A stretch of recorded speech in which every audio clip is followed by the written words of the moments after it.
Welcome to Twisted Theater, where the city never sleeps and neither do its ghosts.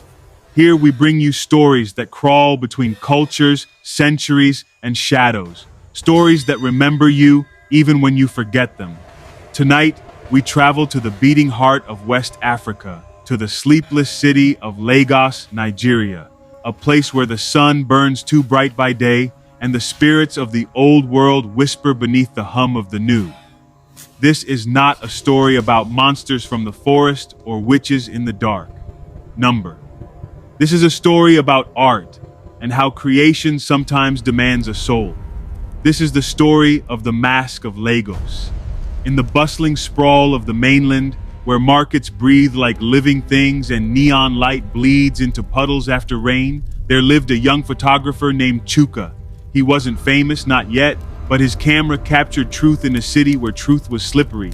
He chased moments, the curve of a dancer's ankle, the tension of prayer hands in a street church, the smoke rising over Danfo buses. His art was his devotion, and he believed his lens could reveal the unseen. Yet for months, his inspiration had dulled. His feed had gone quiet, his followers bored. His eyes, once sharp, had turned hollow from repetition. One sweltering afternoon, beneath the chaos of the Balogan market, fate found him.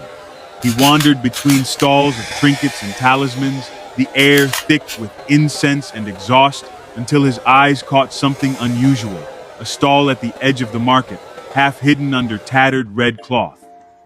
The stall looked older than the market itself, its wooden table warped and dark with age. Behind it sat an old man whose eyes seemed made of fog, blind yet too aware. Spread across the table were masks, dozens of them, carved from wood, bone, even metal. Some smiling, some weeping, some split in half, and among them, one mask drew him closer. It was carved from dark Iroko wood, smooth but cold to the touch. The eyes were hollow yet deep, as though carved with sorrow. Its expression was human but not completely. The mouth slightly parted, the features unnervingly balanced between beauty and horror. It was neither male nor female, young nor old. It simply was. The vendor smiled when Chuka picked it up. His voice rasped like paper tearing. "That one," he said softly, "doesn't like mirrors." Chuka chuckled, thinking it was a joke, and asked for the price. The old man did not name one. "It chooses you," he said, "if you can see what it hides." That night, in his small apartment above the noise of the city, Chuka placed the mask on his table. His fingers brushed over its surface, tracing the faint patterns carved around the edges, shapes that looked like eyes stacked upon eyes. The air around it smelled faintly of smoke and old rain. He told himself it was nothing, just old wood, just another prop for a photo shoot. But as midnight came, curiosity pushed reason aside. He set up his camera, dimmed the lights, and lifted the mask to his face. The moment it touched his skin, the temperature dropped. He could feel something cold seep through his pores, like breath on the back of his neck. He looked into the mirror and saw not himself, but something older. His reflection's eyes were darker, deeper, almost black. The mask fit too perfectly, like it had been waiting for his face. He took a photo, the flash cutting through the dimness, and then took another. When he reviewed the shots, his hands began to shake. In the photos, his face seemed to change. His eyes were hollow, his smile unfamiliar. And behind him, in the corner of the room, something moved. A shadow, tall and narrow, almost human, watching him through the lens. He blinked. The corner was empty. He laughed nervously, posted one image online, and went to bed telling himself it was just an illusion, a trick of light, a photographer's imagination. The next morning, his phone exploded with notifications. The photo had gone viral. People commented that it looked haunted, holy, beautifully cursed. Some said it reminded them of the spirits from their childhood stories. Others said it made them uneasy, but there was one message that chilled him. You shouldn't have worn it. He brushed it off until he tried calling his best friend Amaka that afternoon, and her number was gone. No contact, no messages. When he searched her name on social media, there was nothing, as if she had never existed. He ran to the cafe where she worked. The barista looked confused when he asked for her. "No one by that name works here," she said flatly. "I've worked here for 5 years." The name Amaka meant nothing to anyone. Even her seat by the window, where she always left her sketchbook, was now occupied by a stranger who swore she'd been coming there forever. He returned home, trembling. The mask sat exactly where he'd left it. He could feel it watching. That night, he couldn't resist. He told himself it was all coincidence, his mind playing tricks. He wore the mask again, this time determined to prove it was harmless. But when the wood touched his skin, the world shifted.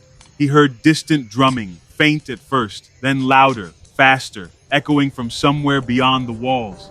He felt pressure in his chest, as though something was trying to climb out of him. He lifted the camera, hands shaking, and took another photo. When he looked at the image, his heart stopped. In it, he stood frozen, eyes rolled white, and behind him, a second figure had appeared. Tall, skeletal, draped in cloth the color of ash. Its hands rested on his shoulders, its head tilted toward his ear, whispering. The mask's hollow eyes glowed faintly. He threw it across the room, breathing hard, but when it hit the floor, it didn't make a sound. If you're still watching, take a moment to look around you. Notice your reflection. Notice how still it is, because stories like this have a way of following those who listen too closely.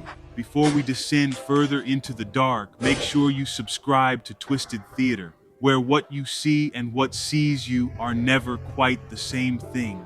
The next few days bled together. Every time Chuka checked his photos, someone else had vanished. A friend from university, his cousin Uzo, even his mother's voice when he called sounded distant, unsure who he was. He scrolled through his feed and realized something horrifying. The faces of people he remembered had been replaced in his photos by strangers.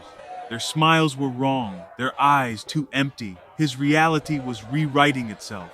Desperate, he went back to the market, but the corner where the old stall had been was gone. Not just closed, gone. The space was empty, paved over as if it had never existed. When he asked vendors nearby, they looked at him with confusion. "What stall?" they said. "There's never been anything there." One woman whispered, "Some things in this city move when you remember them." That night, the mask wouldn't let him sleep. He felt its presence in the room. Heavy, patient. When he finally dared to look, he saw it hanging from the wall, though he hadn't placed it there. Its carved eyes gleamed faintly, reflecting light that wasn't there. He tried to destroy it, grabbed it, threw it into a metal basin, and poured kerosene. The flames roared to life, but the mask didn't burn. Instead, the fire turned blue, cold, silent. The room filled with the scent of old earth and rain. Then, the glass in his window rippled like water. His reflection stared back, but his reflection was wearing the mask. Slowly, it raised its hand, fingers splayed. Chuka didn't move, but the reflection did. It smiled, though he hadn't. The mask's mouth opened slightly wider, as if inhaling. The light flickered once, and then the reflection reached through. The glass cracked, spiderwebbed, and shattered. When neighbors heard the crash and broke down his door, the apartment was empty. The air smelled of smoke and wood. His camera was on the floor, still recording. In the footage, the room was quiet, except for the sound of faint breathing. And in the last few seconds, just before the tape cut off, the mask appeared on the table again, untouched. No one remembers Chuka anymore. Not his family, not his followers. His social accounts still exist, but the photos show only strangers, faces no one recognizes, tagged with names that lead nowhere. Some people online claim the images change when you stare too long, shifting subtly until you see someone you know smiling back at you.